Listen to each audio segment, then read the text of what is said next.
Arrume a sua cama, de William Mate McRaven. Pequenas atitudes que podem mudar a sua vida e talvez o mundo. Em 21 de maio de 2014, tive a honra de proferir a aula inaugural dos alunos de graduação da Universidade do Texas, em Austin. Embora essa universidade seja minha alma mater, eu estava preocupado com a possibilidade de, sendo um oficial militar cuja carreira foi definida pela guerra, não encontrar boa acolhida entre os estudantes universitários. Mas, para minha enorme surpresa, os formandos abraçaram minha fala. Percebi que as 10 lições que aprendi no treinamento das Forças Especiais da Marinha dos Estados Unidos, que eram a base de meu discurso, tinham um apelo universal. Eram simples lições que ensinam a superar os testes dos SEALs, mas que são igualmente importantes para enfrentar os desafios da vida, não importa quem você seja. Nos últimos 3 anos, tenho sido parado na rua por companheiros que me contam suas histórias, como escaparam de tubarões, por que não tocaram o sino, ou como arrumar a cama todas as manhãs os ajudou a superar tempos difíceis. Todos queriam saber como as 10 lições me inspiraram durante minha carreira. Este livro é uma tentativa de responder a isso. Cada capítulo oferece o texto das lições individuais e traz ainda uma curta história sobre algumas pessoas que me inspiraram com sua disciplina, perseverança, honra e coragem. Espero que gostem. Capítulo 1. Comece o dia com uma tarefa feita. Se você quer mudar o mundo, comece arrumando a sua cama. Os alojamentos do campo de treinamento dos SEALs constituem um indescritível edifício de 3 andares localizado na praia de Coronado, na Califórnia, a cerca de 9 quilômetros do Oceano Pacífico. O prédio não tem ar-condicionado e à noite, com as janelas abertas, pode-se ouvir as ondas batendo contra a areia. Os dormitórios do alojamento são espartanos. No dormitório dos oficiais, onde eu dormia com 3 colegas, havia 4 camas, um armário para pendurar os uniformes e nada mais. Naquelas manhãs em que vivi no alojamento, eu pulava de minha prateleira e imediatamente iniciava o processo de arrumar a minha cama. Era a primeira tarefa do dia. Um dia que eu sabia seria cheio de inspeções de uniformes, longos períodos de natação, longas corridas, pistas de obstáculos e constante censura dos instrutores do SEAL. Atenção! Gritou o líder da turma, o segundo-tenente Daniel Stewart, quando o instrutor entrou no dormitório. Aos pés da cama bati um joelho contra o outro e me coloquei em posição de sentido quando o oficial se aproximou. O instrutor, inflexível e impassível, começou a inspeção checando a goma de meu cap verde para se assegurar de que aquele chapéu de 8 bicos estava crocante. Movendo-se de cima a baixo, seus olhos percorreram cada palma do meu uniforme. Os vincos da túnica e das calças estavam alinhados? O metal do cinto brilhava como um espelho? Minhas botas estavam suficientemente polidas de maneira que ele pudesse ver nelas o reflexo de seus dedos? Contente de verificar que eu satisfazia o alto padrão esperado de um aspirante do SEAL, ele passou a inspecionar a cama. A cama era tão simples quanto o dormitório. Nada mais que uma estrutura de aço e um colchão de solteiro. O lençol de baixo cobria o colchão e sobre ele havia outro lençol. Um cobertor cinza de lã bem esticado sobre o colchão fornecia calor nas noites frias de San Diego. Um segundo cobertor estava primorosamente dobrado em forma de triângulo aos pés da cama. Um único travesseiro feito pelo Lighthouse for the Blind estava no alto da cama, perfeitamente alinhado com o cobertor dobrado nos pés. Esse era o padrão. Qualquer desvio nesse requisito poderia me levar a um mergulho, cair na água e depois rolar na praia até ficar coberto de areia da cabeça aos pés, o que eles chamavam de empanado de areia. Sem me mexer, eu podia ver o instrutor pelo canto do olho. Com um ar de enfado, ele olhou para a minha cama. Curvando-se, verificou os cantos dos lençóis e supervisionou o cobertor e o travesseiro para se assegurar de que estavam corretamente alinhados. Então, tirou do bolso uma moeda e atirou-a no ar várias vezes para certificar-se de que eu sabia que o teste final estava próximo. Com um último lançamento, a moeda voou bem alto e caiu sobre o chão com um ricochete. Pulou alguns centímetros para cima, suficientemente alto para o instrutor agarrá-la com a mão. Voltando-se para me encarar, o instrutor olhou dentro dos meus olhos e fez um aceno de cabeça. Nunca disse uma palavra. Arrumar a cama corretamente não seria motivo de elogio. Era o que se esperava de mim. Era a minha primeira tarefa do dia e executá-la bem era importante. Demonstrava disciplina, revelava minha atenção ao detalhe e, no fim do dia, seria um lembrete de que eu havia feito uma coisa da qual poderia me orgulhar, não importa quão pequena fosse. Durante toda a minha manhã na Marinha, arrumar a cama foi uma tarefa com que eu podia contar todos os dias, como um jovem SEAL a bordo do US Greyback, um submarino de operações especiais. Eu estava alojada na enfermaria, onde as camas eram empilhadas de 4 em 4, umas em cima das outras. O velho médico da enfermaria insistia que eu arrumasse minha cama todas as manhãs. Sempre observava que se as camas não estivessem arrumadas e o dormitório não estivesse limpo, como os marinheiros podiam esperar os melhores cuidados médicos? Como vinha a descobrir mais tarde, essa crença na limpeza e na ordem se aplicava a todos os aspectos da vida militar. 30 anos mais tarde, as Torres Gêmeas vieram abaixo em Nova York. O Pentágono foi atingido e bravos americanos morreram em um avião que sobrevoava a Pensilvânia. Na época dos ataques, eu estava em casa, me recuperando de um grave acidente de paraquedas. Uma cama hospitalar tinha sido instalada em meu quarto e eu passava a maior parte do dia deitado, tentando me recuperar. Mais do que qualquer outra coisa, eu queria sair daquela cama. Como todos os SEALs, ansiava por estar na luta ao lado de meus companheiros. Quando finalmente tive condições de me levantar da cama sem ajuda, a primeira coisa que fiz foi esticar bem os lençóis, ajustar a posição do travesseiro e me certificar de que a cama hospitalar parecesse apresentável para todos os que entrassem em casa. Era a minha maneira de mostrar que tinha superado o acidente e que seguiria em frente na vida. 4 semanas depois do 11 de setembro, fui transferido para a Casa Branca, onde passei os 2 anos seguintes no recém-criado Escritório de Combate ao Terrorismo. Em outubro de 2003, eu estava no Iraque, em nosso alojamento temporário no aeroporto de Bagdá. Nos primeiros meses, dormíamos em camas de campanha do exército. Apesar disso, todas as manhãs eu acordava enrolado em meu saco de dormir, arrumava o travesseiro no alto da cama e estava pronto para o dia. Em dezembro de 2003, as forças norte-americanas capturaram Saddam Hussein. Ele foi mantido em confinamento numa sala pequena e também dormia em uma cama de campanha, mas com o luxo de lençóis e um cobertor. Uma vez por dia, eu visitava Saddam para me certificar de que meus soldados estavam lhe dando o tratamento adequado. Um tanto surpreso, notei que Saddam não arrumava sua cama. As cobertas estavam sempre amarrotadas aos pés da cama de campanha e ele raramente parecia disposto a esticá-las. Durante os 10 anos seguintes, tive a honra de trabalhar com alguns dos melhores homens e mulheres que a minha nação já produziu, de generais a soldados rasos, de almirantes a marinheiros, de embaixadores a datilógrafos. Os americanos que serviam além-mar no esforço de guerra chegavam com total disposição, sacrificando muita coisa para proteger esta grande nação. Todos eles entendiam que a vida é dura e que às vezes pouco se pode fazer para influenciar o resultado do dia. Na guerra, soldados morrem, famílias sofrem, nossos dias são longos e cheios de momentos de ansiedade. Procuramos algo que possa nos dar consolo, que possa nos motivar a iniciar o dia, que possa nos dar orgulho num mundo quase sempre horrível. Mas não é só o combate, é a vida cotidiana que precisa dessa sensação de organização. Nada pode substituir a força e o conforto da fé. Mas às vezes, o simples ato de arrumar a cama pode nos dar o estímulo de que precisamos para começar o dia e a satisfação de terminá-lo bem. Se você quer mudar a sua vida e talvez o mundo, comece arrumando a sua cama. Capítulo 2. Você não vai conseguir sozinho. Se você quer mudar o mundo, encontre alguém que o ajude a remar. No treinamento do SEAL, aprendi cedo a valorizar o trabalho em equipe e a necessidade de confiar em mais alguém para me ajudar a vencer as tarefas difíceis. Para aqueles de nós que éramos girinos na esperança de nos tornarmos homens rãs, um bote de borracha de 10 pés era usado para nos ensinar essa lição fundamental. Durante a primeira fase do treinamento, éramos obrigados a carregar o bote para todo lugar onde íamos. Erguendo-o sobre nossas cabeças, saíamos correndo do alojamento e atravessávamos a rodovia em direção ao refeitório.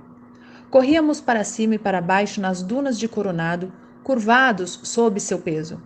Remávamos sem parar de norte a sul ao longo da costa, batendo contra a arrebentação 7 homens, todos trabalhando juntos para levar o bote a seu destino. Porém, aprendemos algo mais em nossas viagens no bote. Vez ou outra, um dos membros da tripulação estava doente ou ferido, incapaz de se doar 100%. Muitas vezes, eu me sentia exausto depois de um dia de treinamento, ou abatido por causa de um resfriado ou de uma gripe. Nesses dias, os outros assumiam a responsabilidade. Remavam com força máxima, mergulhavam os remos mais fundo, ofereciam-me suas razões para me dar uma força extra, e quando era a minha vez, eu devolvia o favor. Aquele pequeno bote de borracha nos fez perceber que nenhum de nós conseguiria aguentar o treinamento sozinho. Nenhum SEAL seria capaz de combater sozinho. No final, todos precisávamos de quem nos ajude a enfrentar as dificuldades em tempos difíceis. Nunca a necessidade de ajuda foi mais evidente para mim do que 25 anos depois, quando comandei todos os SEALs da Costa Oeste. Eu era o comodoro do Grupo One das Forças Navais Especiais em Coronado, um capitão da Marinha. A essa altura, eu já passara décadas liderando os SEALs ao redor do mundo. Eu estava fora em um salto de paraquedas de rotina quando a situação se complicou terrivelmente. Voávamos em um C-130 Hércules a 3.600 metros de altitude, nos preparando para o salto. Pelo fundo da aeronave, pude ver um lindo dia californiano. Nenhuma nuvem no céu. O Oceano Pacífico estava calmo e, daquela altitude, podia-se avistar a fronteira do México a poucos quilômetros de distância. O mestre de salto gritou: "Preparar!" Então, na ponta da rampa, pude ver o chão lá embaixo. O mestre me encarou nos olhos, sorriu e gritou: "Vá, vá, vá!" Mergulhei para fora da aeronave com os braços totalmente estendidos e as pernas levemente dobradas para trás. A rajada de vento proveniente da hélice me empurrou para frente, até que meus braços apanharam ar e eu estabilizei. Verifiquei rapidamente o altímetro para ter certeza de que não estava girando, e depois olhei em volta para me certificar de que nenhum outro paraquedista estava perto demais. Em 20 segundos, eu tinha caído a uma altitude de 1.700 metros.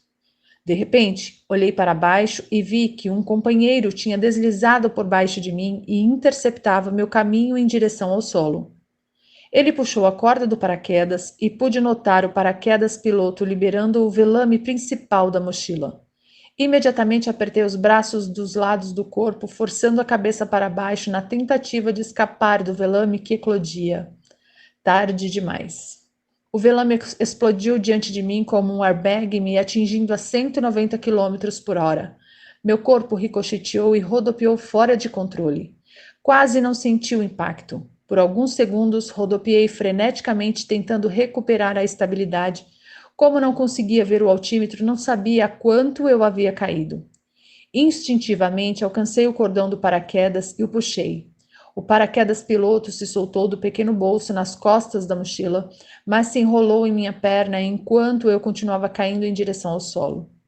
Quando lutei para me desembaraçar, a situação piorou. O paraquedas principal foi acionado em parte, mas com isso se enroscou na outra perna. Levantando a cabeça para o céu, pude ver que minhas pernas estavam amarradas pelas duas longas tiras de nylon que conectam os paraquedas principal ao sistema de segurança nas costas. Eu tinha um tirante enrolado em cada perna. O paraquedas principal estava completamente fora da mochila, mas preso a alguma parte do meu corpo. Enquanto eu lutava para me livrar do enrosco, de repente senti o velame me puxar para cima e começar a se abrir.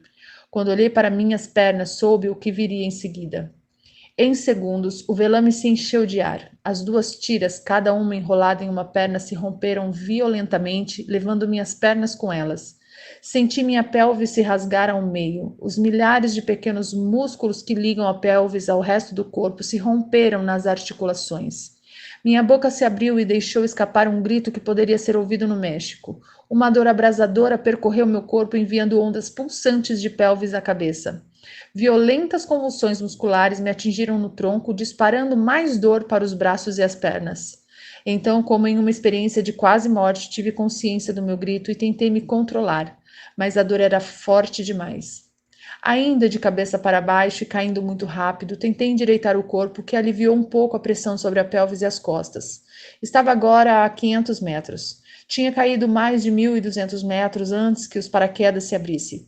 A boa notícia, eu tinha um velame totalmente aberto acima da cabeça. A má notícia, eu estava rasgado ao meio pelo impacto da abertura. Aterrissei a mais de 3 quilômetros do ponto de pouso. Em poucos minutos, a equipe de salvamento e uma ambulância chegaram. Fui levado ao hospital de traumas no centro de San Diego. No dia seguinte, fui submetido a uma cirurgia. O acidente tinha rasgado minha bacia em quase 14 centímetros. Os músculos abdominais tinham se desprendido do osso pélvico e os músculos das costas e pernas estavam gravemente danificados pelo choque. Uma grande placa de titânio foi implantada em minha bacia e um parafuso escapular fixado nas costas para me dar estabilidade. Parecia o fim da minha carreira. Para ser um SEAL eficiente, é preciso estar em boas condições físicas. Minha reabilitação levaria meses, talvez anos, e a Marinha teria que fazer uma avaliação médica para determinar se eu estaria apto para o trabalho militar. Deixei o hospital 7 dias depois, mas permaneci de cama em casa por mais 2 meses. Durante toda a minha vida, tive a sensação de ser invencível. Acreditava que minha capacidade atlética inata me livraria das situações mais perigosas. E até esse momento, eu estava certo.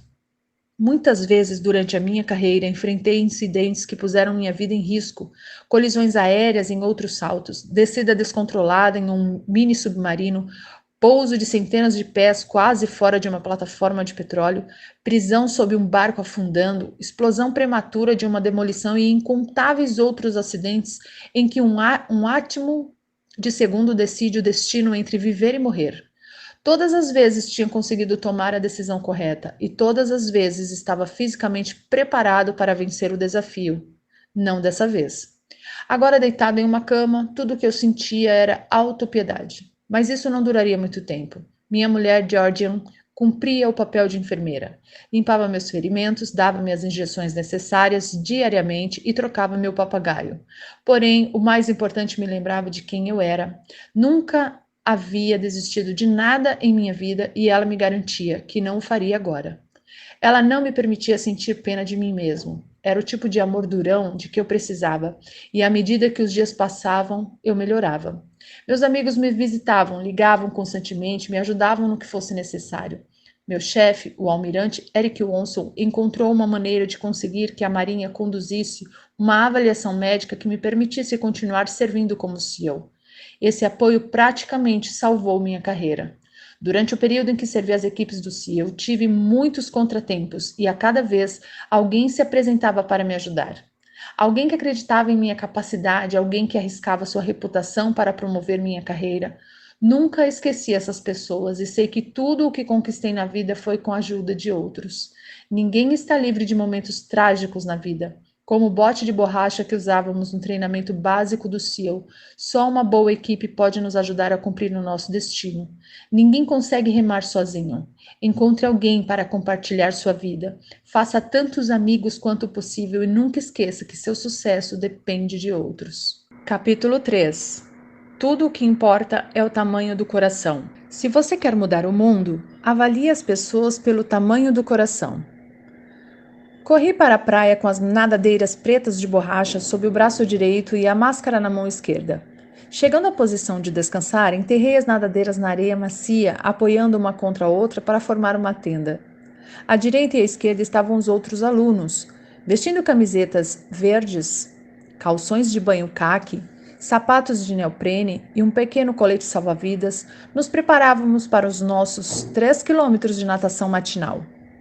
O colete salva-vidas era uma pequena peça de borracha que só inflava quando se puxava uma alça. Entre os alunos, era uma vergonha usar o salva-vidas. Entretanto, os instrutores do SEAL inspecionavam cada colete antes dos exercícios de natação. Essa inspeção também dava aos instrutores a oportunidade de nos constranger e humilhar. Naquele dia, as ondas em Coronado alcançavam mais de 2 metros de altura e vinham em linhas de 3, arrebentando com o estrondo que fazia o coração de cada aluno bater mais rápido. Quando o instrutor se aproximou, veio diretamente ao rapaz à minha direita. O aluno, um recruta recém-chegado, devia ter 1,60 m de altura. O instrutor, um veterano do Vietnã, muitas vezes condecorado, tinha 1,90 m e cresceu diante do rapazinho. Depois de inspecionar o colete salva-vidas do aluno, O instrutor olhou por cima do ombro esquerdo para a arrebentação e se abaixou para pegar as nadadeiras do garoto. Segurando-as bem perto do rosto do marinheiro, disse com calma: Você quer mesmo ser um homem rã? O marinheiro endireitou o corpo com um ar de desafio e gritou: Sim, instrutor, quero. Você é um homenzinho minúsculo, disse o instrutor, balançando as nadadeiras diante do rosto do garoto. Aquelas ondas ali poderiam partir você ao meio. Fez uma pausa e olhou para o mar. Acho melhor você pensar no assunto antes de se machucar. Pelo canto do olho, pude ver que o maxilar do rapaz se retesou. Não vou desistir, ele respondeu, prolongando cada palavra. Então o instrutor se curvou e sussurrou alguma coisa no ouvido do aluno. Não consegui distinguir as palavras acima do ruído das ondas. Depois que todos os recrutas foram inspecionados, os instrutores nos mandaram para a água e começamos a nadar. Uma hora depois, quando atravessei de volta a arrebentação, o jovem marinheiro já estava na praia. Tinha terminado o exercício entre os primeiros. Mais tarde naquele dia, chamei-o de lado e perguntei o que o instrutor tinha lhe sussurrado. Prove que estou errado. Todo o treinamento do SEAL consistia em provar alguma coisa. Provar que tamanho não importa, provar que cor da pele não muda nada, provar que dinheiro não faz ninguém melhor, provar que determinação e coragem são sempre mais importantes que talento. Tive a sorte de aprender essa lição um ano após o início do treinamento. Quando embarquei no ônibus municipal no centro de San Diego, estava animado com a possibilidade de visitar as instalações do Centro de Treinamento Básico do SEAL na Baía de Coronado. Eu era um aspirante de primeira classe num cruzeiro de verão como parte do corpo de treinamento de oficiais da Reserva da Marinha, Naval Reserve Officers Training Corps. Como aspirante de primeira classe, eu estava entre o primeiro e o segundo ano da faculdade e, se tudo corresse bem, esperava ser transferido no verão seguinte para o treinamento do SEAL. Estávamos no meio da semana e obtive permissão do meu instrutor no ROTC para me desviar do treinamento planejado a bordo de um dos navios ancorados no porto e partir para Coronado. Saltei do ônibus diante do famoso Hotel Del Coronado e caminhei cerca de 2 quilômetros até o lado da praia onde ficava a base naval anfíbia. Passei por vários edifícios da época da Guerra da Coreia que abrigavam as equipes 11 e 12 da demolição submarina. Na fachada de um prédio baixo de tijolos via-se uma placa de madeira que mostrava Freddy the Frog, um grande anfíbio verde e palmípede carregando uma bomba de TNT e fumando um charuto. Era o lar dos homens rãs da costa oeste, intrépidos guerreiros de máscara de mergulho e nadadeiras cujos ancestrais tinham varrido as praias do Iwo Jima, Tarawa, Guam e Incheon. Meu coração começou a bater um pouco mais rápido. Era onde eu iria estar em um ano. Depois que passei pelos prédios das equipes da demolição submarina, o próximo edifício pertencia ao Grupo One do SEAL. Na época, uma nova geração de guerreiros da selva que tinha ganhado fama no Vietnã como alguns dos homens mais durões das Forças Armadas. Outra grande placa de madeira mostrava Sam the SEAL, uma foca com uma espada na mão e uma capa preta em volta dos ombros. Como fiquei sabendo mais tarde, os homens Rãs e os SEALs eram uma coisa só. Todos os homens eram graduados no treinamento SEAL, eram todos homens Rãs de coração. Finalmente me aproximei do último prédio governamental do lado da praia onde ficava a base naval. Na fachada do edifício lia-se Treinamento Básico de Demolição Submarina do SEAL. Ladeando a estrada principal estavam 2 instrutores cercados por jovens cadetes secundaristas. Os 2 instrutores eram muito mais altos que os estudantes. O suboficial sênior Dick Ray tinha 1,90 m, ombros largos, cintura fina, pele bronzeada e um bigode preto em forma de lápis. Era exatamente como eu esperava que um SEAL se parecesse. Ao lado dele estava o suboficial Jenny Wance, com mais de 1,80 m. Wance tinha a estrutura de um defensor de futebol americano, com bíceps imponentes e um olhar de aço que evitava que qualquer pessoa se aproximasse demais. Os cadetes foram conduzidos para dentro do edifício. Com certa apreensão, eu os segui e parei diante da recepção. Contei minha história ao jovem marinheiro que estava a postos. Eu era um aspirante da Universidade do Texas e gostaria de conversar com alguém sobre o treinamento do SEAL. O marinheiro saiu da mesa momentaneamente e voltou para me informar que o tenente Doug Hutt teria o prazer de falar comigo em alguns minutos. Enquanto esperava para ser chamado à sala do tenente Hutt, caminhei pelo saguão observando as imagens que adornavam as paredes. Eram fotos dos SEALs no Vietnã, rapazes emergindo do lobo profundo do delta do Mekong, imagens de pelotões do SEAL camuflados retornando de uma missão noturna, homens carregados de armas automáticas e cartucheiras de munição embarcando em um bote pela selva dentro. Na outra ponta do saguão, vi que um homem também olhava as fotos. Pelo traje, percebia-se que era um civil de constituição frágil e cabelos ralos e pretos à la Beatles puxados atrás da orelha. Parecia estupefato diante daqueles incríveis guerreiros cujas ações estavam representadas nas fotos.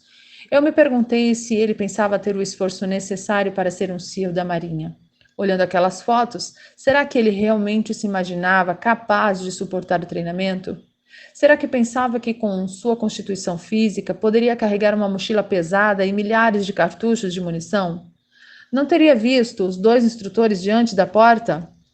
Homens fortes que evidentemente tinham a compleição correta? Senti uma pontada de tristeza de que alguém tivesse iludido o sujeito, talvez encorajando-o a deixar sua vida confortável como civil para tentar o treinamento do SEAL. Minutos depois, o marinheiro da recepção veio caminhando pelo corredor e me conduziu à sala do tenente Hutt. Doug Hutt era um típico recrutador do SEAL. Alto, musculoso, cabelos castanhos ondulados, parecia muito elegante no uniforme caque da marinha. Sentei-me numa cadeira diante da mesa de Hutt e conversamos sobre o treinamento do SEAL e as exigências do programa. Hutt me falou de sua experiência no Vietnã e de como seria a vida se eu conseguisse me graduar no treinamento. Pelo canto do olho, eu ainda conseguia ver o homem em trajes civis que continuava vendo as fotos expostas na parede. Como eu, ele deveria estar aguardando para ver o tenente Hutt, na esperança de aprender mais sobre o treinamento. Confesso que me senti bem por ser evidentemente mais forte e mais preparado do que aquele homem que julgava ser capaz de sobreviver aos rigores do treinamento para se tornar um SEAL. No meio da conversa, o tenente Hutt de repente parou de falar, levantou a cabeça e gritou para o homem que estava no saguão: "Ei!" Eu me levantei quando Hutt fez sinal para que ele viesse à sua sala. "Bill, este é Tommy Norris", ele disse, dando no homem magro um forte abraço. Tommy foi o último a receber a medalha de honra do SEAL por serviços prestados no Vietnã. Hutt acrescentou. Norris sorriu, um tanto constrangido com a apresentação. Sorri também, apertei sua mão e ri de mim mesmo. Aquele homem aparentemente frágil, de cabelos ralos, que eu suspeitava que fosse incapaz de passar pelo treinamento, era o tenente Tom Norris. Tom Norris, que havia servido no Vietnã e que por noites seguidas havia ultrapassado as linhas inimigas para resgatar 2 pilotos que tinham sido abatidos. Aquele homem era Tom Norris, que em outra missão fora baleado no rosto por forças norte-vietnamitas e abandonado para morrer antes de ser resgatado pelo suboficial Mike Tarleton, que mais tarde também recebeu a medalha de honra por essa ação. Aquele era Tom Norris, que depois de ferido lutara para ser aceito na primeira equipe de resgate de reféns do FBI. Aquele homem calmo, reservado e humilde era um dos mais valentes soldados na longa história dos SEALs. Em 1969, Tom Norris quase foi excluído do treinamento. Disseram que ele era pequeno demais, magro demais, fraco demais. Porém, como jovem marinheiro da minha turma, Norris provou que todos estavam errados e mais uma vez mostrou que não é o tamanho das nadadeiras que contam, mas o tamanho do coração. Capítulo 4. A vida não é justa. Siga em frente. Se você quer mudar o mundo, deixe de ser um injustiçado e siga em frente. Corri até o topo da duna de areia e, sem hesitar, me atirei do outro lado, a toda velocidade em direção ao Oceano Pacífico. Inteiramente vestido em meu uniforme, chapéu de aba curta e botas de combate, mergulhei de cabeça nas ondas que arrebentavam na praia do Coronado, na Califórnia. Quando saí da água, todo ensopado, vi um instrutor do SEAL de pé na duna. De braços cruzados e um olhar penetrante que cortava a névoa da manhã, ouvi ele gritar: "Você sabe o que fazer, Sr. Mac?" De fato, eu sabia. Com falso entusiasmo, gritei um caloroso "Huia!" a plenos pulmões e caí de cara na areia fofa, rolando de um lado para o outro até que nenhuma parte do uniforme ficasse limpa. Então, como se não bastasse, me sentei, enfiei as mãos fundo no chão e atirei areia no ar para garantir que ela penetrasse em cada fenda do meu corpo. Em algum momento, em algum ponto do treinamento físico da manhã, eu tinha cometido uma violação das regras do SEAL. Minha punição era saltar na área de arrebentação, rolar no chão e me transformar num empanado de areia.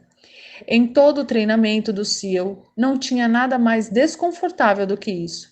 Havia muitas coisas mais dolorosas e mais exaustivas, porém, ser um empanado de areia testava a nossa paciência e determinação.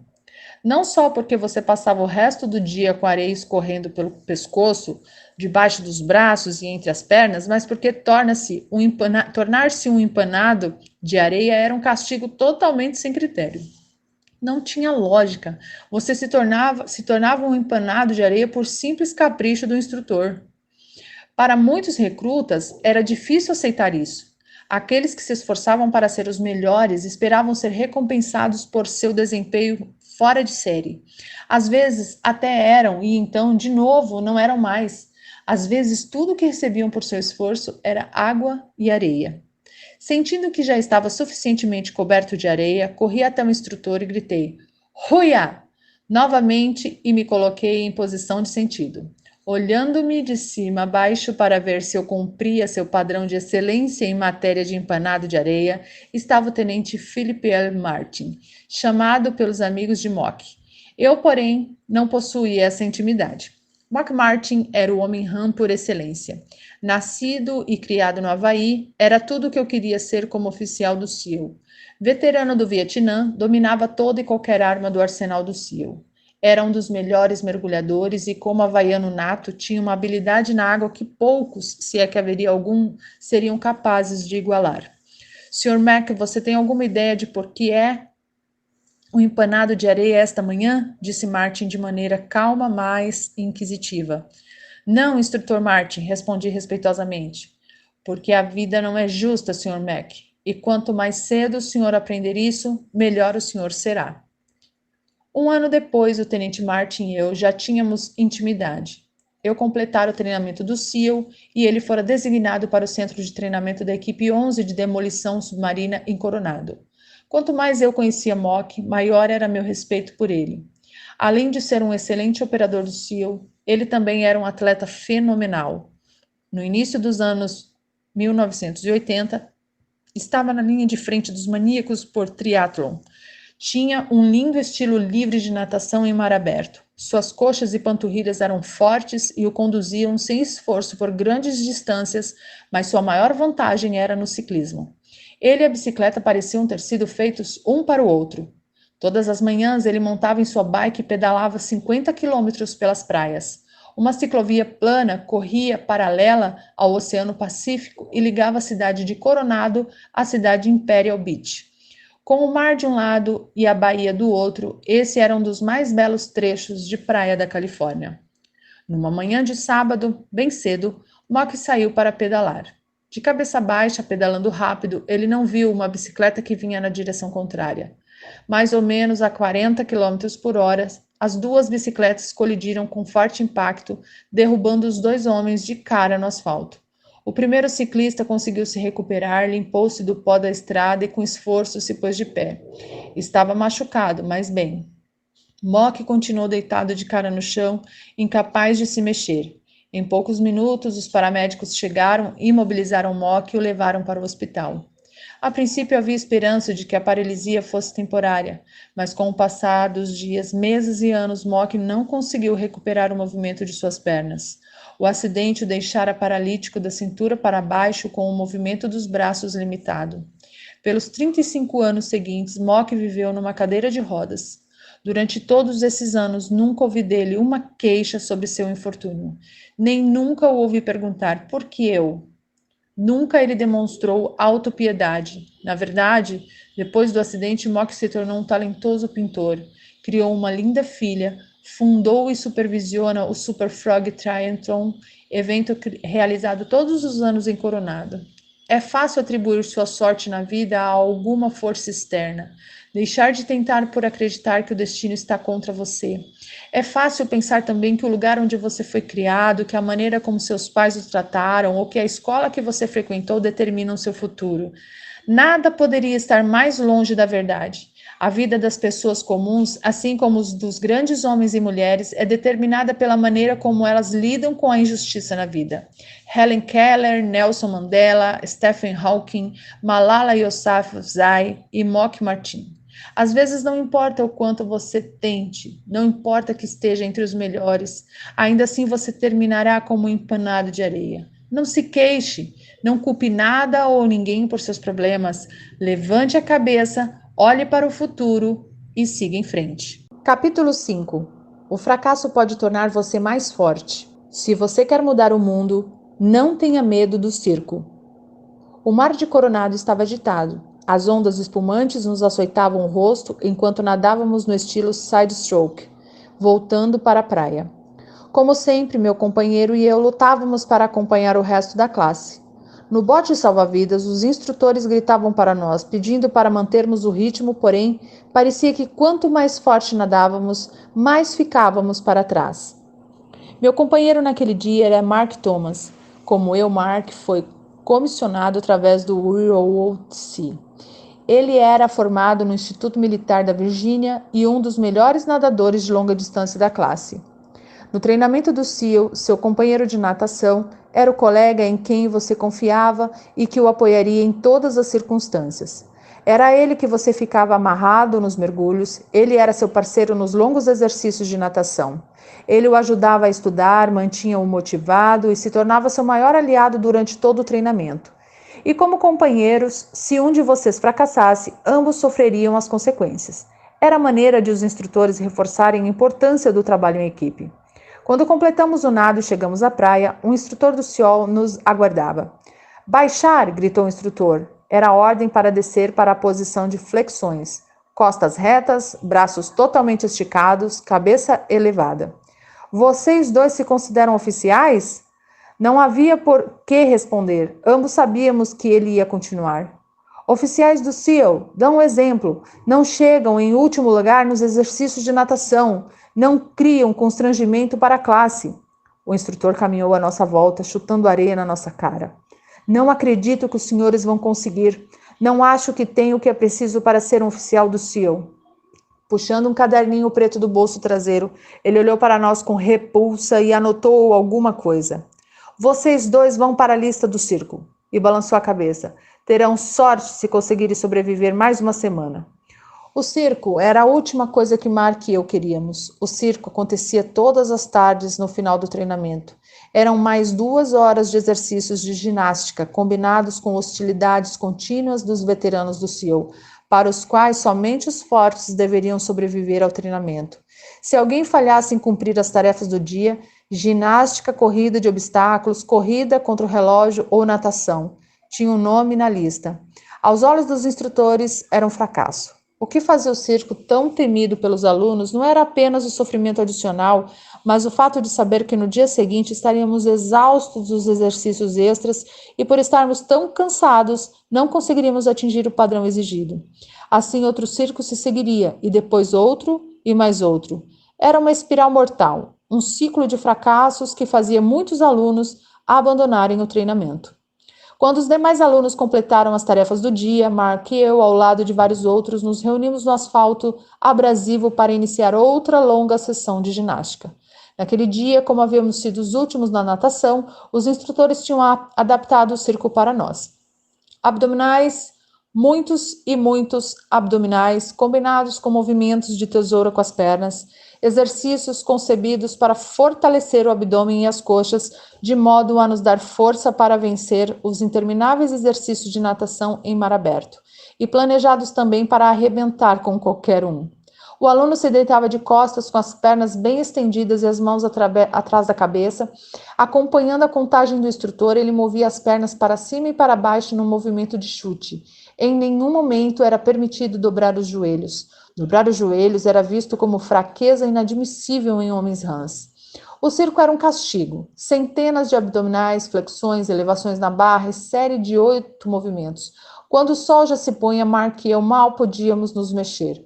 O fracasso tinha um preço. O dia seguinte trouxe mais ginástica, outra corrida de obstáculos, outro exercício de natação e, infelizmente, outro circo. Mais flexões, mais elevações e muitos outros abdominais. Porém, à medida que os circos prosseguiam, uma coisa interessante aconteceu. Nossa natação se aperfeiçoou e Mark e eu começamos a melhorar nossa posição no grupo. O circo, que começara como castigo pelo fracasso, estava nos tornando mais fortes, rápidos e confiantes na água. Enquanto outros alunos abandonavam o treinamento, incapazes de lidar com o eventual fracasso e o sofrimento que ele provocava, Mark e eu estávamos determinados a não permitir que o circo nos derrotasse. O fim do treinamento do SEAL era marcado por um último exercício de natação em mar aberto por 8 quilômetros na costa da ilha de São Clemente. Completar o percurso num tempo aceitável era essencial para obter a graduação no treinamento. A água estava dolorosamente fria quando saltamos do pier para o oceano. 15 duplas de nadadores caíram na água e iniciaram o longo percurso pela pequena baía e sobre os leitos de algas marinhas. Após cerca de 2 horas, as duplas estavam tão afastadas umas das outras que ninguém conseguia saber sua posição exata. Depois de 4 horas na água, com os membros dormentes, exaustos, à beira de uma hipotermia, Mark Thomas e eu chegamos à praia. O instrutor nos esperava depois da arrebentação. "Baixar!" ele gritou. Meus pés e minhas mãos estavam tão gelados que eu não conseguia sentir a areia. Com a cabeça lutando para se manter ereta, eu só conseguia ver as botas do instrutor que caminhavam ao nosso redor. Mais uma vez, os senhores criaram constrangimento para a classe. Outro par de botas entrou no meu campo de visão e mais outro. Os senhores fizeram todos os colegas parecerem péssimos. Ele fez uma pausa. "Recupere-se, senhores." Quando Mark e eu nos levantamos e olhamos em volta, percebemos que éramos a primeira dupla a chegar. Os senhores envergonharam todos eles. O instrutor sorriu. Ainda nem se avista a segunda dupla. Mark e eu nos voltamos para olhar o mar. Era verdade. Ninguém avista. "Muito bem, senhores. Parece que todo o sofrimento valeu a pena." O instrutor fez uma pausa, deu um passo à frente e nos apertou as mãos. "Será uma honra servir com os senhores." Tínhamos conseguido. O longo exercício de natação era a última prova do treinamento. Alguns dias mais tarde, Mark e eu nos formamos. Mark teve uma carreira notável no SEAL e continuamos amigos até hoje. Vamos enfrentar muitos circos na vida. Pagaremos por nossos fracassos, mas se perseverarmos, se deixarmos que esses fracassos nos ensinem e nos fortaleçam, estaremos preparados para enfrentar os momentos mais difíceis. Em julho de 1983, tive um desses momentos. Apostos diante do comandante, pensei que minha carreira como membro do SEAL tinha terminado. Acabara de ser exonerado do meu posto, expulso por tentar mudar a maneira como minha esquadra era organizada, treinada e conduzia suas missões. A organização contava com excelentes oficiais e marinheiros, alguns dos combatentes mais profissionais com os quais eu já trabalhara. Entretanto, grande parte da cultura ainda estava enraizada na era do Vietnã, e achei que era hora de mudar. Como vim a descobrir, a mudança nunca é fácil, particularmente para quem está no comando. Felizmente, embora tivesse sido dispensado, meu oficial comandante permitiu que eu me transferisse para outra equipe do SEAL, mas minha reputação como oficial estava gravemente abalada. Aonde quer que eu fosse, outros oficiais e marinheiros sabiam que eu tinha fracassado e todos os dias eu ouvia murmúrios e comentários sutis de que não estava à altura do cargo. Nesse momento, na minha carreira, eu tinha 2 opções: abandonar o serviço militar e voltar à vida civil, que me parecia a escolha lógica. Em face do meu relatório de desempenho mais recente, ou expor-me à tempestade de provar aos outros e a mim mesmo que eu era um bom oficial do SEAL, escolhi a segunda opção. Logo depois de ser afastado, recebi uma segunda chance, a oportunidade de comandar um pelotão do SEAL no estrangeiro. Nesse posto estratégico, na maior parte do tempo, ocupamos locações remotas, isoladas e entregues à nossa própria sorte. Aproveitei a oportunidade para mostrar que eu ainda era capaz de liderar. Quando se vive num alojamento com 12 SEALs, não há onde se esconder. Eles sabem se você está dando 100% nos exercícios matinais, veem que você é o primeiro a saltar da aeronave e o último na fila do rancho, observam como você limpa sua arma, verifica o rádio, lê o informe da inteligência e dá suas instruções para as missões. Sabem quando você passou a noite toda preparando o treinamento do dia seguinte.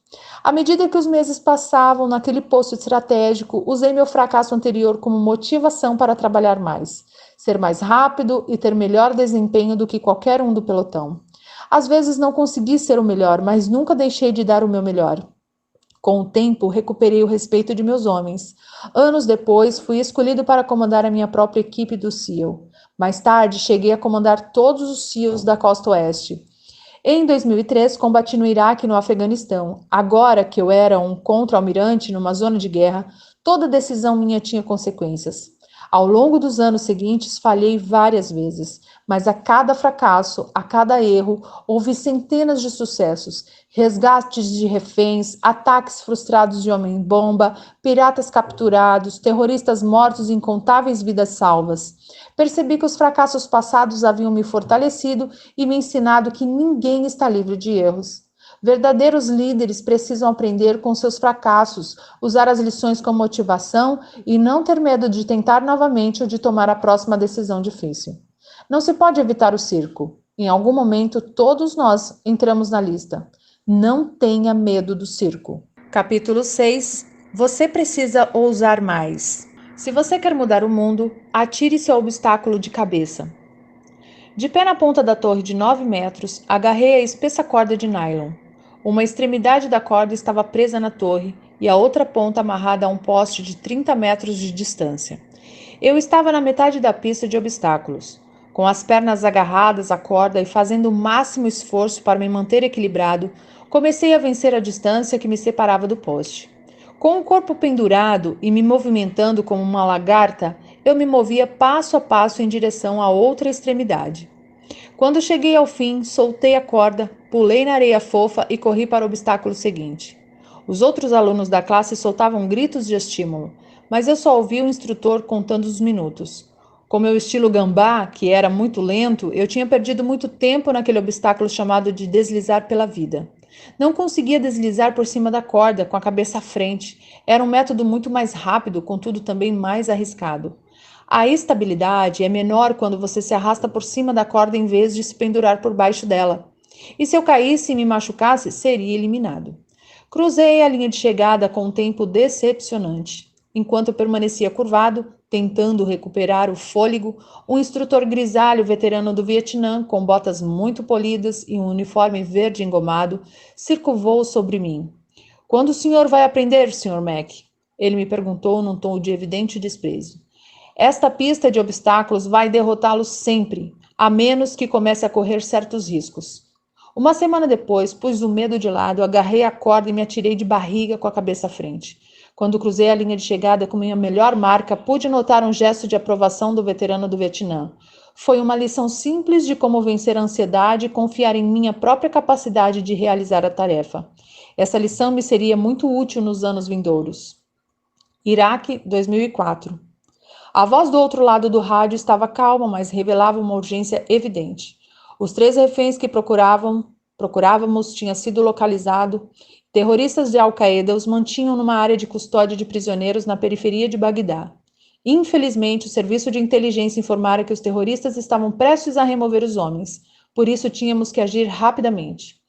O tenente-coronel do Exército, no comando da missão de resgate, me avisou que teríamos de conduzir um ataque perigoso à luz do dia. Para piorar a situação, a única maneira de ter sucesso era pousar 3 helicópteros Black Hawk que levavam as forças de assalto no meio da pequena área murada. Conversamos sobre outras opções táticas, mas ficou claro que o coronel estava certo. Sempre era preferível conduzir uma missão de resgate à noite, quando o elemento surpresa estaria do nosso lado. Mas aquela era uma oportunidade momentânea e, se não agíssemos imediatamente, os reféns seriam removidos e possivelmente mortos. Aprovei a missão e, em poucos minutos, a força de resgate tinha embarcado nos 3 helicópteros Black Hawk e estava a caminho da área inimiga. Acima deles, outro helicóptero fazia um voo de observação e transmitia o vídeo para o meu quartel-general. Em silêncio, vi quando os 3 helicópteros voaram baixo sobre o deserto. poucos metros acima do solo, para esconder sua aproximação. Dentro da área murada, pude ver um homem que empunhava uma arma automática e entrava e saía do prédio, aparentemente preparando-se para partir. Os helicópteros ficaram 5 minutos fora de vista, e tudo o que pude fazer ali em meu quartel-general foi ouvir a comunicação interna enquanto a equipe de resgate fazia sua preparação final. Não era o primeiro resgate de reféns sob meu comando, nem seria o último, mas era com certeza o mais ousado em face da necessidade de um pouso surpresa dentro da área de custódia inimiga. Embora os pilotos da unidade de aviação do Exército fossem os melhores do mundo, ainda assim era uma missão de alto risco. 3 helicópteros com hélices que se estendiam a mais de 18 metros teriam que pousar em um espaço pouco maior que isso. O que criava ainda mais dificuldade era um muro de tijolos de 2,5 metros que cercava a área de custódia, o que obrigava os pilotos a alterar dramaticamente seu ângulo de aproximação. Seria um pouco difícil, e pelo rádio podia ouvir a equipe de resgate se preparando para o desafio. Pelo vídeo de inspeção, pude ver a aproximação final dos helicópteros. O primeiro voou baixo e direto, e assim que passou pelo muro, aterrissou no pequeno pátio. Imediatamente, a equipe de resgate saiu do Black Hawk e correu para o prédio. O segundo helicóptero veio logo atrás e pousou a poucos metros do companheiro. A corrente descendente provocada pelas hélices levantou uma nuvem de poeira em toda a área. Quando o terceiro helicóptero se aproximou, uma gigantesca nuvem de pó cegou temporariamente o piloto. O nariz do helicóptero passou raspando por cima do muro e a roda traseira raspou na parede, lançando tijolos para todo lado. Sem espaço, o piloto jogou a aeronave contra o solo com um baque, mas ninguém se feriu. Minutos depois, recebi a notícia de que todos os reféns estavam bem. Em meia hora, a equipe de resgate e os homens libertados estavam de volta à segurança. A aposta valera a pena. Ao longo da década seguinte, percebi que correr riscos era comum em nossas operações de forças especiais. Elas sempre forçavam seus limites e os limites de suas máquinas para chegar ao sucesso. De certa maneira, era isso que as diferenciava de todas as outras. Entretanto, ao contrário do que viam os observadores externos, o risco era geralmente calculado e bem planejado. Mesmo que fosse espontâneo, os operadores conheciam seus limites, mas acreditavam em si mesmos a ponto de tentar. Em toda a minha carreira, sempre tive o maior respeito pelo Serviço Aéreo Especial Britânico, o famoso SAS. O lema do SAS era "Quem ousa, vence". Um lema tão admirado que, momentos antes do ataque a Osama Bin Laden, meu subtenente Chris Fares citou a frase aos CEOs que se preparavam para a missão. Para mim, o lema não se referia apenas à maneira como as forças especiais britânicas operavam como unidade. Dizia mais a respeito de como cada um de nós deve se conduzir na vida. A vida é uma luta e a possibilidade de fracasso está sempre presente, mas os que vivem com medo do fracasso, do sofrimento ou da vergonha nunca conquistarão seu pleno potencial. Sem forçar seus limites, sem vez ou outra se lançar sobre um obstáculo de cabeça, sem ousar, você nunca saberá o que seria verdadeiramente possível em sua vida. Capítulo 7. Enfrente os tiranos. Se você quer mudar o mundo, não fuja dos tubarões. O mar da ilha de São Clemente estava agitado e frio quando começamos nossos 6,5 km de natação noturna. Meu companheiro Mark Thomas espelhava minhas braçadas uma a uma. Usando apenas a parte de cima do traje de mergulho, máscara e um par de nadadeiras, nadávamos com esforço contra a corrente que nos empurrava para o sul, ao redor da pequena península. As luzes da base naval de onde tínhamos partido começaram a desvanecer à medida que entramos em mar aberto. Em 1 hora estávamos a cerca de 2 quilômetros da praia e aparentemente sozinhos na água. Se havia alguém nadando à nossa volta, estava encoberto pela escuridão. Eu podia ver os olhos de Mark através do vidro da máscara. Sua expressão devia refletir a minha. Nós dois sabíamos que as águas de São Clemente estavam cheias de tubarões. E não eram simples tubarões, mas grandes tubarões brancos, os maiores e mais agressivos devoradores de homens do oceano. Antes de nossa partida, os instrutores do SEAL nos deram a prévia das ameaças que poderíamos encontrar naquela noite. Havia tubarões leopardos, tubarões sombreiros, tubarões martelos, porém os mais temidos era o grande tubarão branco. Era um tamanho inquietante, Era um tanto inquietante estar sozinho à noite no meio do oceano, sabendo que, espreitando sob a superfície, estava uma criatura pré-histórica à espera de me partir ao meio. Mas nós dois queríamos tanto ser Seals que nada naquela noite iria nos deter. Se tivéssemos que lutar contra tubarões, estávamos preparados. Nosso objetivo, que eu considerava honrado e nobre, nos dava coragem, uma qualidade notável. Nada nem ninguém poderia impedir nosso caminho. Sem coragem, os outros o definiriam por nós. Sem ela, estaríamos à mercê das tentações da vida. Sem ela, os homens seriam governados por tiranos e déspotas. Sem ela, nenhuma grande sociedade poderia florescer. Sem coragem, os tiranos dominariam o mundo. Com ela, podemos conquistar qualquer objetivo. Com coragem, podemos desafiar e derrotar o mal.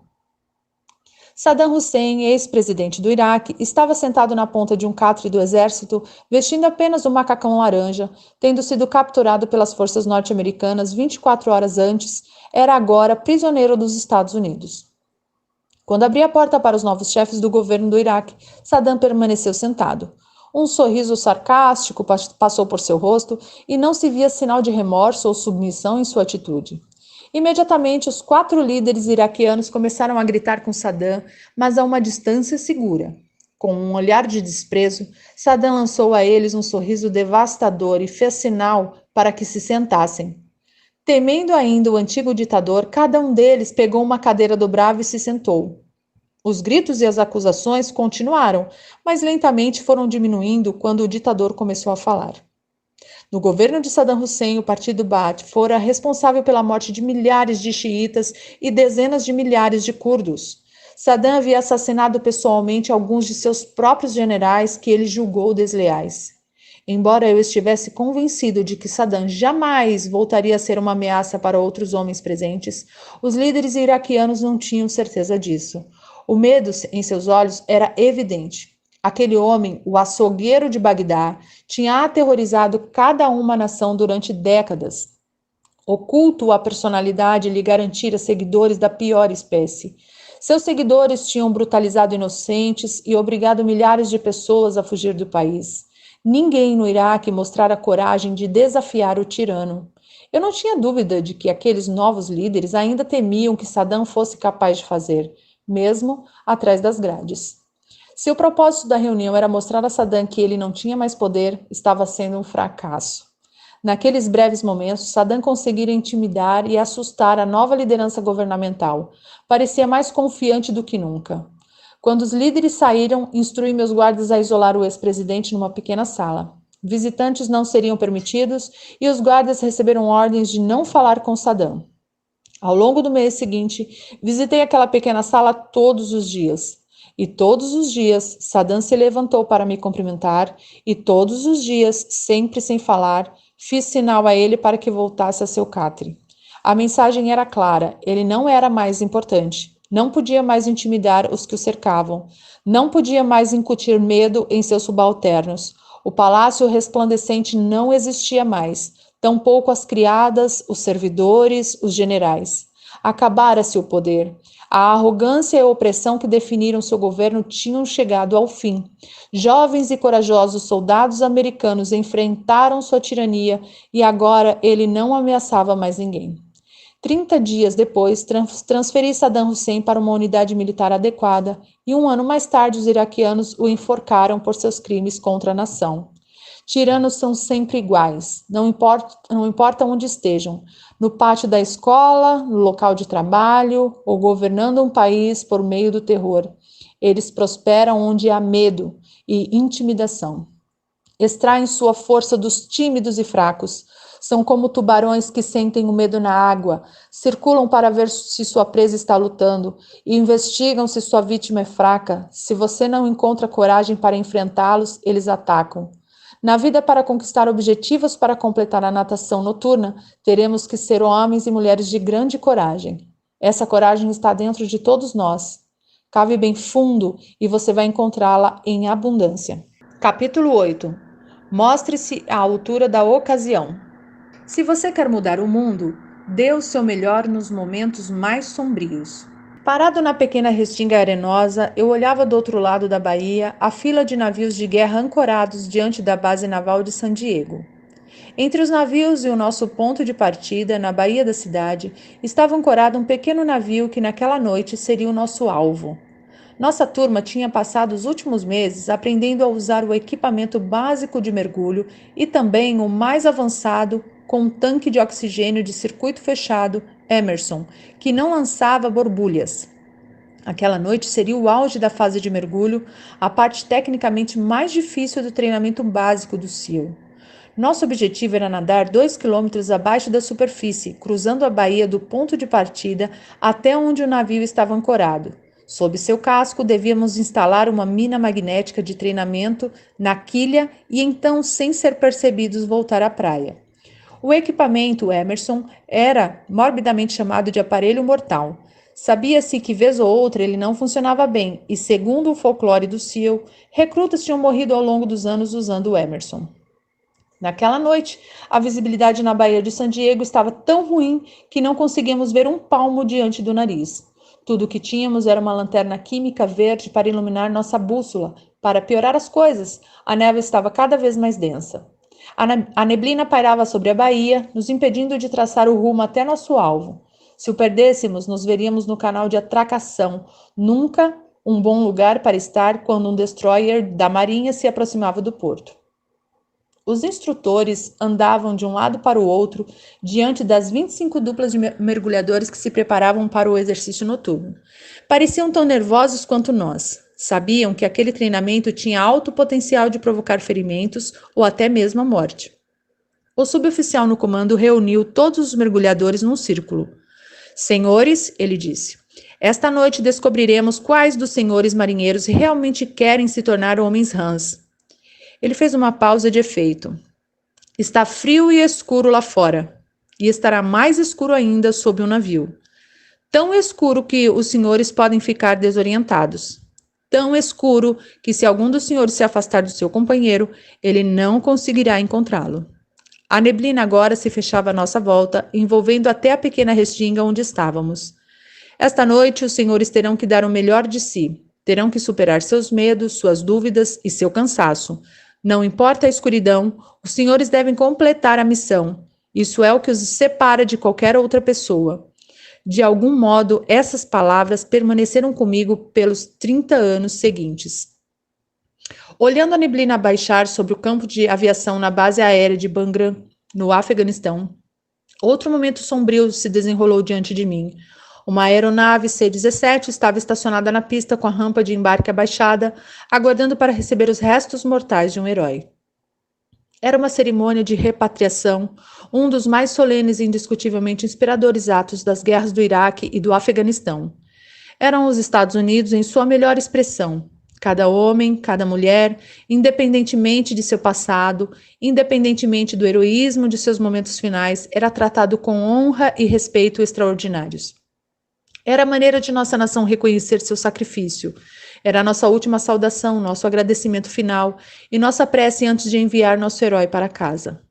Paralelamente à rampa postavam-se 2 fileiras de soldados, parados na posição de descansar. Eles constituíam a guarda de honra. Do lado direito da aeronave, uma pequena banda tocava suavemente Amazing Grace. Alguns outros militares, inclusive eu, estavam reunidos à esquerda e ao longo de todo o hangar se enfileiravam centenas de outros soldados, marinheiros, aviadores, fuzileiros navais, civis e nossos aliados. Todos tinham vindo prestar sua última homenagem. Nesse momento, chegou o veículo que transportava os restos mortais. 6 homens da unidade a que pertencia o militar morto, carregando o caixão com a bandeira, caminharam lentamente entre a guarda de honra em direção ao avião. Depositaram o ataúde no meio do compartimento de carga e fizeram sua última saudação. Na ponta do caixão, o pastor inclinou a cabeça respeitosamente e leu uma passagem de Isaías 6, capítulo 6, versículo 8. Então ouvi a voz do Senhor conclamando: Quem enviarei? Quem irá por nós? E eu respondi: Eis-me aqui, envia-me. Quando soou o toque de silêncio, lágrimas rolaram pelo rosto dos soldados. Ninguém tentou esconder a dor. Quando os carregadores do caixão partiram, os que estavam alinhados do lado de fora entraram um por um, saudando e se ajoelhando ao pé do ataúde para um último adeus. O C-17 partiu mais tarde naquela manhã, parando para abastecer ao longo do trajeto e chegou à base aérea de Dover. Ali, outra guarda de honra e a família do soldado morto receberam o caixão e o escoltaram para casa. Não há momento mais sombrio na vida de uma pessoa do que perder alguém que se ama. Apesar disso, muitas e muitas vezes vi famílias unidas, militares, cidades e toda uma nação reunidas para mostrar o melhor de si nesses momentos trágicos. Quando um experiente operador especial do exército foi morto no Iraque, seu irmão gêmeo permaneceu firme, consolando os amigos do soldado, mantendo a família unida e afirmando que o irmão teria orgulho de sua força naquele momento de necessidade.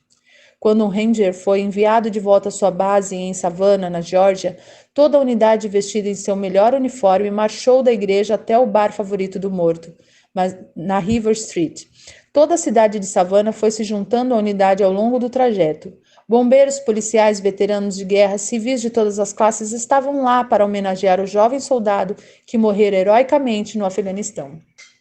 Quando uma aeronave CV-22 caiu no Afeganistão, matando o piloto e vários homens da tripulação, os aeronautas da mesma unidade se reuniram, prestaram sua homenagem e voaram no dia seguinte, sabendo que seus companheiros mortos gostariam de vê-los no ar, continuando a missão. Quando um acidente de helicóptero ceifou a vida de 25 operadores especiais e 6 soldados da Guarda Nacional, toda a nação lamentou, mas também sentiu enorme orgulho da coragem, do patriotismo e do valor dos guerreiros mortos. Em algum momento, todos nós enfrentaremos uma fase sombria na vida, se não a morte de um ser amado, alguma coisa que aniquile nossa energia e nos faça duvidar do futuro.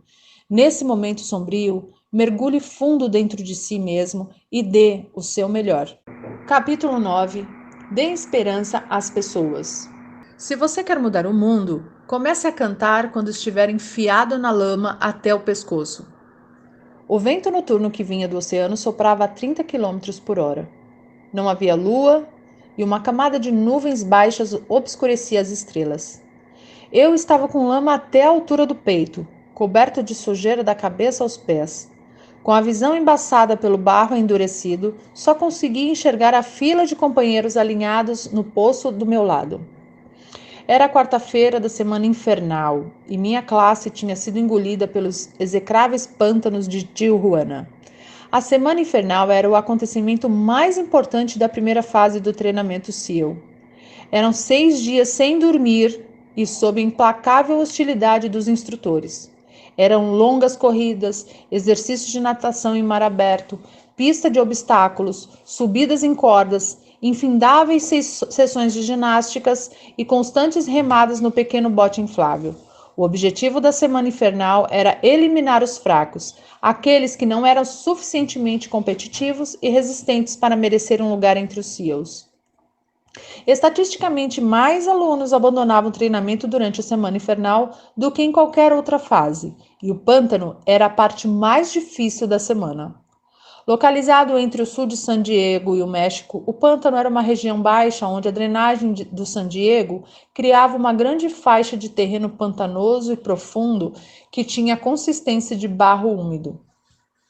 No início daquela tarde, nossa classe tinha remado em seus botes de borracha de Coronado até o pântano. Assim que chegamos, recebemos ordem de entrar no pântano e iniciamos uma série de corridas e competições individuais organizadas para nos manter com frio, molhados e miseráveis. A lama se grudava em toda parte do corpo. Era tão densa que se mover por ela exauria nossas forças e punha à prova nossa vontade de prosseguir. As atividades duravam horas. No fim da tarde, mal conseguíamos nos mexer com o frio de gelar os ossos e o cansaço.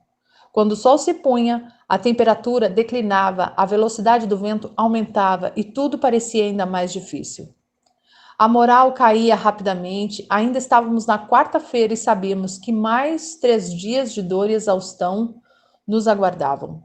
Era o momento da verdade para muitos alunos. Tremendo incontrolavelmente, com mãos e pés inchados pelo uso incessante e a pele tão sensível que o mais leve movimento podia gerar desconforto, íamos perdendo a esperança rapidamente. Recortado em silhueta contra a luz, distantes da cidade, um instrutor caminhou decidido até a borda do pântano. No tom de um velho amigo, falou com gentileza em um megafone e ofereceu conforto aos recrutas sofredores. Podíamos nos juntar a ele e aos outros instrutores ao pé do fogo, ele dizia. Ali havia café quente e canja de galinha. Poderíamos descansar até o sol raiar. Saiam daí, acalmem-se. Eu percebia que alguns alunos estavam prontos a aceitar a oferta. Afinal, quanto mais conseguiríamos sobreviver naquele pântano? Uma fogueira, café quente e canja de galinha com certeza soavam bem. Mas então veio a armadilha. Só precisávamos que 5 de nós desistissem, apenas 5, e o resto da classe não sofreria mais. O companheiro ao meu lado começou a se mover na direção do instrutor. Agarrei seu braço e o segurei firme, mas a necessidade de escapar à lama era grande demais. Ele escapou e começou a caminhar na direção da terra firme. Pude ver que o instrutor sorria. Ele sabia que uma vez que um desistisse, outros o seguiriam. De repente, acima do uivo do vento, ouviu-se uma voz cantando. Era uma voz cansada e rascante, mas suficientemente alta para ser ouvida por todos. A letra não se destinava a ouvidos ternos, mas todos a conheciam. A uma voz se juntou outra e duas se tornaram 13 e em pouco tempo todos estavam cantando. O companheiro que se encaminhava para a terra firme deu meia volta e retornou para o meu lado. Enlaçando seu braço no meu, também começou a cantar. O instrutor pegou o megafone e gritou para a classe que parasse de cantar. Ninguém obedeceu. Ele gritou ao chefe da classe que controlasse seus recrutas. O canto continuou. A cada ameaça do instrutor, as vozes cresciam. A classe ficava mais forte e a vontade de continuar diante da adversidade tornava-se inquebrantável. Na escuridão, com o fogo iluminando o rosto do instrutor, pude ver que ele sorriu. Mais uma vez tínhamos aprendido uma importante lição. A força de uma pessoa para unir o grupo, a força de uma pessoa para inspirar os que a cercam e lhes dar esperança. Se aquela pessoa podia cantar enfiada até o pescoço na lama, nós todos podíamos. Se aquela pessoa podia suportar o frio congelante, nós também podíamos. Se aquela pessoa podia persistir, nós também podíamos. A sala de espera da base aérea de Dover estava repleta de famílias enlutadas. Crianças inconsoláveis, soluçando no colo das mães, pais de mãos dadas na esperança de dar força um ao outro e viúvas com um olhar. A sala de espera da base aérea de Dover estava repleta de famílias enlutadas. Crianças inconsoláveis, soluçando no colo das mães, pais de mãos dadas na esperança de dar força um ao outro e viúvas com um olhar distante de incredulidade. Apenas 5 dias antes, um helicóptero que transportava SEALs da Marinha e seus parceiros das operações especiais afegãs, pilotado por aviadores do Exército, tinha sido abatido no Afeganistão. Todos os 38 homens a bordo tinham morrido. Era a maior perda na guerra ao terror. Em menos de uma hora, uma aeronave C-17 foi designada para pousar em Dover, de onde as famílias dos heróis mortos seriam escoltadas até a área de pouso para encontrar os caixões cobertos com a bandeira dos Estados Unidos. Mas enquanto as famílias aguardavam, o presidente dos Estados Unidos, o secretário da Defesa, seus comandantes e chefes militares entraram na sala de espera para prestar homenagem e dar conforto aos familiares dos mortos. Eu já tinha comparecido a dezenas de serviços fúnebres de soldados mortos. Nunca foi fácil, e eu sempre me perguntava se minhas palavras de consolo fariam alguma diferença para aqueles que tinham perdido seus entes queridos, ou se o choque da perda tornaria tudo o que eu pudesse dizer incompreensível. Quando eu e minha mulher, Georgian, começamos a falar com as famílias, eu me esforçava para encontrar as palavras certas. Como criar empatia verdadeira com sua dor? Como lhe dizer que o sacrifício do filho, marido, pai, irmão ou amigo valer a pena?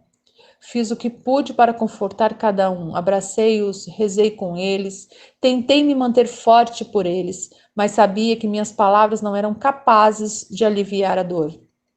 Então, enquanto estava de joelhos ao lado de uma mulher idosa, notei que a família ali perto de mim conversava com o tenente-general John Kelly. Assessor militar do secretário de defesa, Kelly era um homem alto, magro, com os cabelos grisalhos curtos e vestia um imaculado uniforme dos fuzileiros navais. A família estava em volta dele e pude sentir que suas palavras de simpatia e encorajamento diante da tragédia causavam um efeito profundo sobre os desconsolados pais e filhos. Ele sorria e eles sorriam, eles o abraçavam e eles o abraçavam de volta, ele estendia a mão e eles a agarravam com força. Depois de abraçar as famílias uma última vez e agradecer a elas por seu sacrifício, Kelly passava ao próximo grupo de tristes sobreviventes. Durante a hora seguinte, John Kelly tocou quase todas as famílias na sala. Mais do que as de qualquer outro visitante naquele dia, as palavras de Kelly reverberaram em cada pai, esposa, irmão, irmã ou amigo. Eram palavras de compreensão, eram palavras de compaixão e, acima de tudo, de esperança. Só John Kelly podia fazer a diferença naquele dia. Só John Kelly podia ter lhes dado tanta esperança, porque só John Kelly sabia o que era perder um filho em combate. Primeiro-tenente Robert Kelly fora morto no Afeganistão em 2020, quando servia o 3º Batalhão do 5º Regimento dos Fuzileiros Navais. O general Kelly e sua família tinham enfrentado a mesma tragédia com que as famílias se defrontavam em Dover naquele dia. Mas a família Kelly sobrevivera. Tinha resistido à dor, à angústia e ao inconsolável sentimento de perda. Vendo-o naquele dia, senti que ele também me deu força. Quando se perde um soldado, a verdade é que choramos por sua família, mas também tememos que o mesmo destino se abata sobre nós. Nos perguntamos se poderíamos sobreviver à perda de um filho, ou se nossa família seria capaz de seguir em frente sem nós. Rezamos para que Deus tenha misericórdia e não jogue sobre nossos ombros esse fardo inimaginável. Nos 3 anos seguintes, John Kelly e eu nos tornamos amigos íntimos. Ele era um oficial notável, um excelente marido para sua mulher Karen, e um pai amoroso para sua filha Kate e seu primogênito, o major dos fuzileiros navais, John Kelly. Porém, mais do que isso, sem saber, John Kelly deu esperança a todos os que o cercavam. Esperança de que nos piores momentos podemos vencer a dor, a decepção, a agonia e sermos fortes. De que temos dentro de nós a capacidade de prosseguir, não apenas para sobreviver, mas também para inspirar outras pessoas. A esperança é a força mais poderosa do universo. Com esperança podemos inspirar nações a atingir sua grandeza. Com esperança podemos ajudar os oprimidos a se levantar. Com esperança podemos aliviar a dor da perda insuportável. Às vezes, tudo o que é preciso é uma pessoa que faça a diferença. Algum dia, qualquer um de nós se verá enfiado na lama até o pescoço. É o momento de cantar alto, de sorrir francamente, de animar os que nos cercam e lhes dar esperança de que o amanhã será um dia melhor. Capítulo 10. Nunca, jamais desista. Se você quer mudar o mundo, nunca, jamais toque o sino. Eu estava parado em posição de sentido com outros 150 alunos no primeiro dia do meu treinamento no SEAL. O instrutor, vestido com shorts caqui, camiseta azul e dourada e botas de combate, atravessou o grande pátio asfaltado até um sino de metal pendurado à vista de todos os recrutas. Senhores, ele começou, hoje é o primeiro dia do treinamento do SEAL. Pelos próximos 6 meses, os senhores se submeterão ao curso de instrução militar mais difícil dos Estados Unidos. Olhei em volta e notei olhares de apreensão no rosto de meus companheiros. O instrutor continuou. Os senhores serão testados como nunca antes em sua vida. Ele fez uma pausa e percorreu com os olhos a classe de novos girinos. A maioria dos senhores não conseguirá chegar ao fim. Isso eu lhes garanto. E sorriu. E farei tudo o que estiver ao meu alcance para fazê-los desistir. Ele enfatizou a última palavra. Vou persegui-los sem piedade. Vou envergonhá-los diante de seus colegas. Vou pressioná-los além dos seus limites. E então um sorriso irônico perpassou seu rosto. E haverá sofrimento, muito sofrimento. Agarrando o sino, ele puxou a corda com força e um som metálico ecoou pelo pátio. Mas se os senhores não gostam de sofrer, se não gostam de perseguição, há uma saída fácil. Ele puxou a corda novamente e outra onda de um som metálico profundo reverberou nos edifícios. Tudo o que precisam fazer para escapar é tocar o sino 3 vezes. Ele soltou a corda. Toquem o sino e não terão que levantar cedo. Toquem o sino e não terão que aguentar as longas corridas, os exercícios de natação em águas geladas, as pistas de obstáculos. Toquem o sino e poderão evitar todo esse sofrimento. Então o instrutor olhou para o chão e pareceu interromper o monólogo que preparara. Mas vou lhe dizer uma coisa, ele continuou. Se desistirem, vão se arrepender pelo resto da vida. Desistir não torna nada mais fácil. 6 meses depois, éramos apenas 33 na cerimônia de graduação. Muitos tinham escolhido a saída mais fácil, tinham desistido, e eu apostava que o instrutor tinha razão. Eles se arrependeriam pelo resto da vida. De todas as lições que aprendi no treinamento do SEAL, essa foi a mais importante. Nunca desista. Não parece uma afirmação muito profunda, mas a vida constantemente nos coloca em situações em que desistir parece muito mais fácil do que seguir em frente. Quando as probabilidades desfavoráveis se acumulam contra nós, desistir nos parece o mais racional. E toda a minha carreira me inspirei em homens e mulheres que se recusaram a desistir, que se recusaram a ter pena de si mesmos, mas nenhum me inspirou mais do que uma jovem Ranger que conheci em um hospital no Afeganistão. Já era tarde da noite quando fui informado de que um dos meus soldados tinha pisado numa mina e fora transferido de helicóptero para o hospital de campanha, perto do meu quartel-general. Eu e o comandante dos Rangers, Coronel Eric Kurila, partimos rapidamente para o hospital e logo estávamos no quarto do soldado.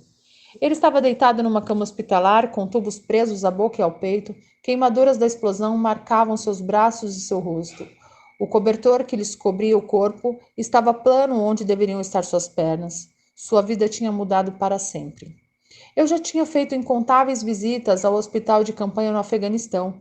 Como comandante em tempo de guerra, eu tentava não interiorizar o sofrimento humano. Sabia que isso faz parte da luta. Soldados se ferem, soldados morrem. Se deixarmos que cada decisão nossa se baseie na possibilidade da morte, teremos que lutar com unhas e dentes para sermos eficientes. De alguma forma, aquela noite parecia diferente. O soldado diante de mim era muito jovem, mais novo que meus 2 filhos. Tinha 19 anos e se chamava Adam Bates. Tinha chegado ao Afeganistão havia apenas uma semana e aquela fora sua primeira missão. Eu me inclinei, toquei seu ombro. Ele parecia estar sedado, inconsciente.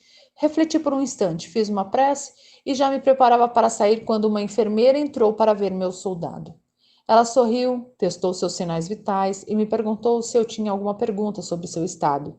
Informou-me que ele tivera as 2 pernas amputadas e tinha graves queimaduras, mas que sua chance de sobrevivência era boa. Agradeci a ela o cuidado que dispensava o soldado Bates e lhe disse que voltaria quando ele estivesse consciente. Oh, ele está consciente, ela disse. Na verdade, seria bom o senhor falar com ele. Gentilmente, ela sacudiu o jovem Ranger, que abriu ligeiramente os olhos e percebeu a minha presença. Ele não pode falar, disse a enfermeira, mas como sua mãe era surda, ele conhece a linguagem de sinais. A enfermeira me estendeu uma folha de papel com vários símbolos da linguagem de sinais. Falei por um minuto, tentando encontrar forças para dizer a coisa certa. O que dizer a um jovem que tinha perdido as 2 pernas servindo o seu país? Como fazê-lo se sentir melhor sobre seu futuro? Com o rosto inchado pela explosão, os olhos quase imperceptíveis em meio à vermelhidão e às bandagens, Bates me encarou por um instante. Deve ter percebido a piedade em minha expressão. Erguendo a mão, começou a fazer sinais. Olhei cada símbolo na folha de papel que tinha diante de mim. Lenta e dolorosamente, ele sinalizou. Vou ficar bem. E caiu no sono. Quando deixei o hospital naquela noite, não pude evitar o choro. De centenas de homens com os quais eu conversara no hospital, nenhum nunca se queixou. Nunca. Tinham orgulho do que faziam. Aceitavam seu destino. E tudo o que queriam era voltar à sua unidade. Estar com os homens que tinham deixado para trás. De alguma maneira, Bates personificava todos esses homens chegados ao hospital antes dele. Um ano depois dessa visita ao hospital, eu estava na cerimônia de troca de comando do 75º Regimento dos Rangers. Ali, entre as fileiras de soldados, estava Bates, elegante em seu uniforme e ereto sob suas novas próteses ortopédicas. Por casualidade, ouviu desafiar seus companheiros a uma competição.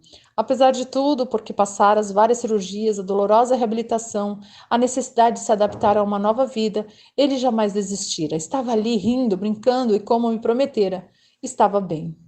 A vida é cheia de fases difíceis, mas sempre existe alguém em uma situação pior do que a nossa. Se enchermos nossos dias com autopiedade, tristeza pela maneira como fomos tratados, lamentando nossa sorte na vida, culpando alguém ou alguma coisa por nossas circunstâncias, a vida será longa e difícil. Se, por outro lado, nos recusarmos a desistir de nossos sonhos, nos mantivermos firmes e fortes diante das adversidades, então a vida será o que fizermos dela e podemos fazê-la grandiosa. Nunca, jamais toque o sino. Lembre-se, comece o dia com uma tarefa feita. Encontre alguém que o ajude a enfrentar a vida. Respeite todo mundo. Saiba que a vida não é justa e que muitas vezes você vai fracassar. Mas se assumir alguns riscos, der um passo à frente quando os tempos forem duros, encarar os tiranos, ajudar os oprimidos e nunca desistir. Se fizer tudo isso, poderá mudar sua vida para melhor e talvez o mundo. Aula inaugural na Universidade do Texas, 21 de maio de 2014. O slogan da universidade é: "O que começa aqui muda o mundo." Devo admitir que ele me agrada. O que começa aqui muda o mundo. Esta noite, quase 8.000 estudantes estão se formando na Universidade do Texas. Segundo o ESC.com, esse grande paradigma de rigor analítico, um americano médio vai conhecer 10.000 pessoas ao longo da vida. É muita gente. Mas se cada um de vocês mudar a vida de 10 pessoas apenas e cada uma delas mudar a vida de outras 10 em 5 gerações, 125 anos, esta classe de 2014 terá mudado a vida de 800 milhões de pessoas. 800 milhões, mais que o dobro da população dos Estados Unidos, uma geração mais, e será possível mudar toda a população do mundo, 8 bilhões de pessoas. Se vocês pensam que é difícil mudar a vida de 10 pessoas, mudá-las para sempre, estão errados. Vi isso acontecer todos os dias no Iraque e no Afeganistão. Em Bagdá, um jovem oficial do exército toma a decisão de seguir pelo caminho da esquerda e não da direita, e os 10 soldados do seu pelotão escapam de uma emboscada. Na província de Kandahar, no Afeganistão, uma oficial da equipe feminina do engajamento sente que alguma coisa está errada e conduz o pelotão de infantaria para longe de uma bomba de fabricação caseira, salvando a vida de uma dezena de soldados. Mas, pensando bem, não apenas esses soldados foram salvos pela decisão de uma pessoa, como também seus filhos que ainda não tinham nascido, e os filhos de seus filhos. Gerações foram salvas por uma única decisão de uma única pessoa. Mas um ato capaz de mudar o mundo pode ocorrer em qualquer lugar e qualquer pessoa pode praticá-lo. Portanto, o que começa aqui pode de fato mudar o mundo. Mas a pergunta é: como será o mundo depois da mudança? Bem, acredito que ele será muito melhor, mas se vocês quiserem atender ao pedido de um velho marinheiro, tem algumas sugestões que podem ajudá-los a tornar o mundo melhor. E embora eu tenha aprendido essas lições durante minha vida militar, posso garantir que não importa se você um dia serviu a alguma instituição militar. Não importa o gênero, a etnia, a formação religiosa ou a condição social, nossas lutas neste mundo são semelhantes e as lições para vencê-las e andar para frente, para mudar a nós mesmos e ao mundo que nos cerca, se aplicam igualmente a todos.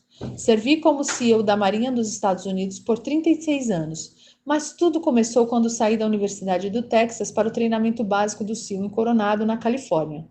O treinamento básico do SEAL consiste em 6 meses de longas e torturantes corridas na areia fofa, exercícios noturnos de natação nas águas frias da Baía de San Diego, pistas de obstáculos infindáveis, exercícios de ginástica, dias sem dormir e a onipresente sensação de frio, umidade e desgraça.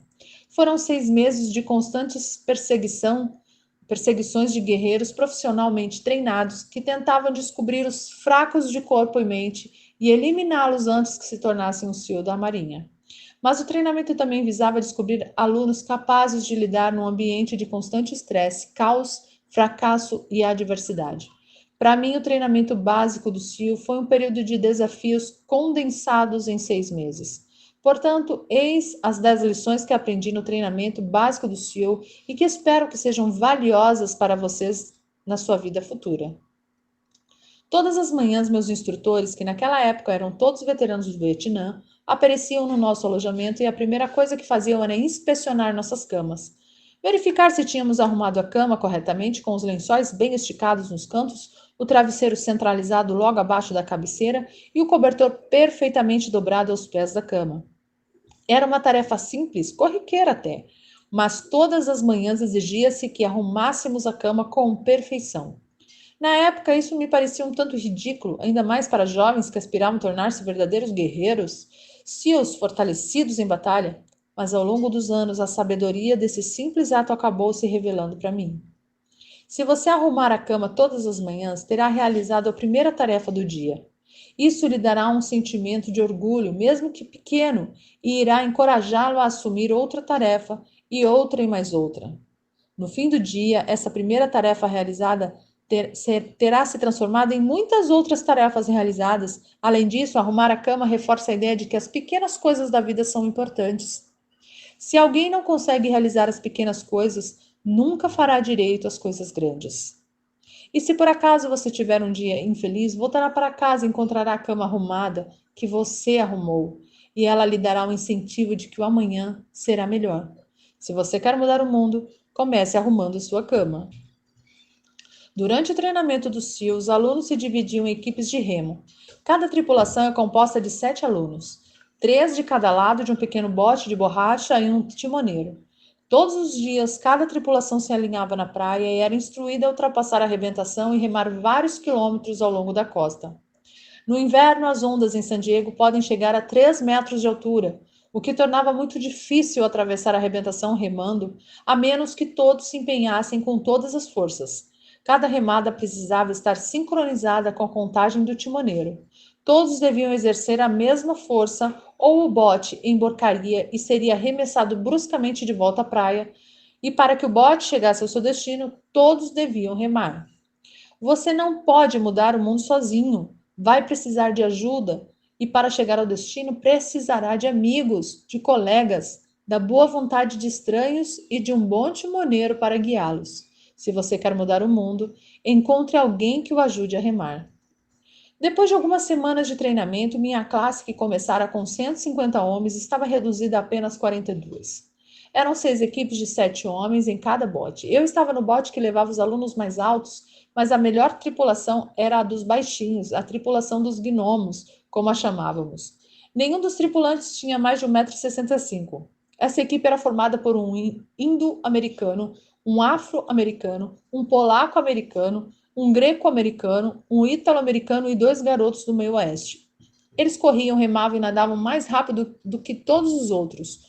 Os grandalhões das outras tripulações viviam fazendo piadas sobre as nadadeirinhas que os gnomos calçavam em seus pezinhos antes de cada exercício de natação. Mas aqueles baixinhos, vindos de cantos diferentes do país e do mundo, sempre riam por último, mostrando que podiam nadar mais rápido que qualquer um e chegar à praia antes de todos nós. O treinamento do SEAL é um grande equalizador. Tudo o que importa é a vontade de vencer e não a cor, a etnia, ou a educação, ou a classe social. Se você quer mudar o mundo, avalie as pessoas pelo tamanho do coração. Várias vezes por mês, os instrutores alinhavam a classe e inspecionavam os uniformes. Era uma inspeção meticulosa e cabal. O cap tinha que estar perfeitamente engomado, o uniforme imaculadamente passado e a fivela de cinto brilhante e sem uma mancha sequer. Porém, parecia que por mais que nos esforçássemos para engomar o cap, passar o uniforme ou polir a fivela, nunca atingíamos a perfeição. Os instrutores sempre encontravam algo errado. Ao não ser aprovado na inspeção do uniforme, o aluno tinha que se atirar totalmente vestido na zona de arrebentação e depois molhado da cabeça aos pés, rolar na praia até que cada pedaço do seu corpo estivesse coberto de areia. O efeito era chamado de empanado de areia. Pelo resto do dia, o aluno ficava com aquele uniforme molhado e coberto de areia. Muitos recrutas não aceitavam que seu esforço fosse em vão, que por mais que tentassem deixar o uniforme impecável, nunca eram reconhecidos. Esses não sobreviviam ao treinamento, não entendiam seu propósito. Você nunca vai vencer. Você nunca vai ter um uniforme perfeito. Às vezes, por mais que você se prepare, ou por melhor que seja seu desempenho, você vai acabar como um empanado de areia. Assim é a vida. Se você quer mudar o mundo, deixe de ser um injustiçado e siga em frente. Todos os dias, durante o treinamento, éramos desafiados com muitos exercícios físicos, longas corridas, intermináveis atividades de natação, pistas de obstáculos e horas de ginástica, algo concebido para testar nossa determinação. Cada exercício tinha suas metas, tempos que precisávamos atingir. Quem não conseguisse satisfazer esses padrões era inscrito numa lista e, no fim do dia, convidado ao circo. O circo significava mais 2 horas de exercícios destinados a nos esgotar, a quebrar nossa moral, a nos fazer desistir. O circo significava que naquele dia você não tinha cumprido as metas. O circo significava mais cansaço, e mais cansaço significava que o dia seguinte seria mais difícil e que mais circos provavelmente viriam. Mas, a certa altura do treinamento, todos acabavam na lista do circo. E uma coisa interessante acontecia para aqueles que estavam constantemente na lista. Com o tempo, esses alunos que tinham feito 2 horas extras de ginástica ficavam cada vez mais fortes. O sofrimento do circo forjava uma força interior, construía uma maior resistência física. A vida está cheia de circos. Você vai fracassar. Provavelmente você vai fracassar com frequência. Isso desanima qualquer um.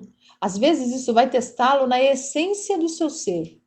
Mas se você quer mudar o mundo, não tenha medo do circo. Pelo menos 2 vezes por semana tínhamos que percorrer a pista de obstáculos. Eram 25 obstáculos, incluindo um muro de 3 metros, uma escada de corda de quase 10 metros, uma cerca de arame farpado, para citar apenas alguns. Mas o obstáculo mais difícil era o deslizar pela vida. Tinha uma torre de 9 metros com 3 níveis numa extremidade e uma torre com um nível na outra. Entre as duas estendia-se uma corda de 30 metros. O aluno tinha que subir até o topo da torre mais alta e, uma vez lá, agarrar a corda e, trocando de mãos, percorrer a corda até a outra extremidade. O recorde de pista de obstáculos já tinha anos quando minha classe iniciou o treinamento em 1977. Parecia um recorde imbatível até que um dia um aluno decidiu deslizar pela vida mergulhando de cabeça. Em vez de se movimentar com o corpo abaixo da corda, ele corajosamente montou na corda. Era um movimento perigoso, aparentemente bobo e de alto risco. Qualquer falha podia significar um ferimento e a expulsão do treinamento. Sem hesitação, ele deslizou pela corda perigosamente rápido, quebrando o recorde de anos. Se você quer mudar o mundo, atire-se ao obstáculo de cabeça. Durante a fase de guerra terrestre do treinamento, os alunos viajavam para a ilha de San Clemente, que fica na costa de San Diego. As águas de San Clemente são um criadouro dos grandes tubarões brancos. O treinamento ali consistia em uma série de longos testes de natação. Um deles era um exercício noturno. Antes da partida, os instrutores nos ofereciam um resumo das espécies de tubarões que haviam aquelas águas, mas nos garantiram que nenhum aluno jamais fora devorado por um tubarão, pelo menos não recentemente. Mas também ficamos sabendo que, se um tubarão começasse a nos rondar, devíamos manter nossa posição, nada de nadar para longe, nada de demonstrar medo. E se, faminto por um lanchinho da noite, um tubarão se lançasse na nossa direção, devíamos reunir todas as nossas forças e acertar-lhe um soco no focinho. Isso o faria dar meia volta e se afastar. Há muitos tubarões no mundo. Se você pretende continuar nadando, terá que enfrentá-los. Se você quer mudar o mundo, não fuja dos tubarões. Uma das nossas tarefas como SEALs da Marinha era realizar ataques submarinos contra navios inimigos. Praticamos essa técnica extensivamente durante o treinamento básico. A missão de ataque é realizada por 2 mergulhadores que são deixados nas águas de um porto inimigo e precisam nadar 2 quilômetros sob a superfície, usando apenas um tanque de oxigênio e uma bússola para chegar ao alvo. Durante o nado, mesmo abaixo da superfície, alguma luz penetra nas águas. É reconfortante saber que existe um mar aberto sobre nós. Mas quando nos aproximamos do navio que está amarrado a um pier, a luz vai desaparecendo. A estrutura de aço do navio bloqueia a luz da lua e as lâmpadas da rua, bloqueia toda a luz ambiente. Para ter sucesso na missão, temos que nadar debaixo do navio e encontrar a quilha, a linha central na parte mais profunda do navio. Ela é nosso objetivo. Mas essa é também a parte mais escura, onde não se consegue enxergar um palmo diante do nariz, onde o barulho das máquinas é ensurdecedor e onde é fácil perder a orientação e fracassar. Todo SEAL sabe que debaixo da quilha, no momento de maior escuridão da missão, É preciso manter a calma e que todas as habilidades táticas, toda a força física e mental devem ser postas em prática. Se você quer mudar o mundo, dê o seu melhor nos momentos mais sombrios. A nona semana de treinamento tem um nome: Semana Infernal. São 6 dias sem dormir, de constantes hostilidades física e mental, e um dia especial nos pântanos. Os pântanos são uma região entre San Diego e Tijuana, onde as águas refluem e formam redemoinhos, uma faixa de terreno pantanoso onde a lama nos engolfa. Foi numa quarta-feira da Semana Infernal que remamos até o pântano e passamos as 15 horas seguintes tentando sobreviver ao lodo congelante, ao vento uivante e à incessante pressão dos instrutores nos incitando a desistir. Quando o sol começou a se pôr naquele fim de tarde de quarta-feira, minha classe, tendo cometido alguma grave infração das regras, recebeu ordens de entrar no pântano. A lama cobriu cada homem até que a única parte visível era a cabeça. Os instrutores nos disseram que só poderíamos sair do pântano se 5 homens desistissem. Bastariam 5 homens e poderíamos nos ver livres daquele frio opressivo. Quando olhei em volta, percebi que alguns alunos estavam prestes a abandonar a prova. Faltavam ainda 8 horas para o sol nascer, mais 8 horas de um frio de gelar os ossos. O barulho de dentes batendo e dos gemidos dos recrutas era tão alto que não se podia ouvir nenhuma outra coisa. Então, uma voz ecoou pela noite, uma voz começou a cantar uma música. A voz era terrivelmente desafinada, mas cantava com grande entusiasmo. Outra voz se juntou à primeira, e 2 se tornaram 3, e logo toda a classe estava cantando. Sabíamos que se um homem podia resistir ao sofrimento, os outros também poderiam. Os instrutores nos ameaçaram com mais tempo dentro do pântano se continuássemos cantando, mas o canto persistiu. E de algum modo, o lodo parecia um pouco mais quente, o vento um pouco mais fraco e o amanhecer um pouco mais próximo. Se aprendi alguma coisa viajando pelo mundo foi a força da esperança. A força de uma pessoa, de um Washington Lincoln, King, Mandela e até de uma menina do Paquistão, Madala. Uma pessoa pode mudar o mundo quando dá esperança a outros. Se você quer mudar o mundo, comece a cantar quando estiver enfiado na lama até o pescoço. Finalmente, no treinamento do SEAL existe um sino de metal que fica pendurado no centro do pátio, à vista de todos. Tudo o que um aluno precisava fazer se quisesse desistir do treinamento era tocar o sino. Toque o sino e não terá mais que acordar às 5 da manhã. Toque o sino e não terá mais que nadar nas águas geladas.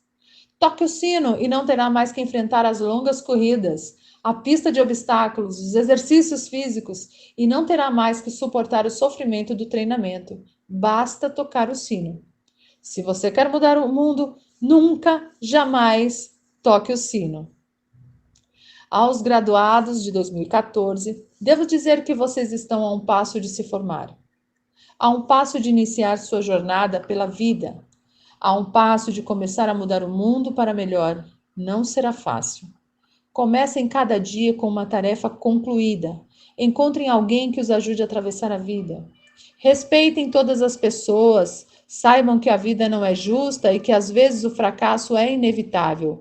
Mas mesmo correndo alguns riscos, sigam em frente. Quando os tempos forem difíceis, enfrentem os tiranos, ajudem os oprimidos e nunca, jamais desistam. Se fizerem tudo isso, as próximas gerações viverão num mundo muito melhor. E o que começou aqui irá, de fato, mudar o mundo para melhor. Muito obrigado. Hooking and Horns.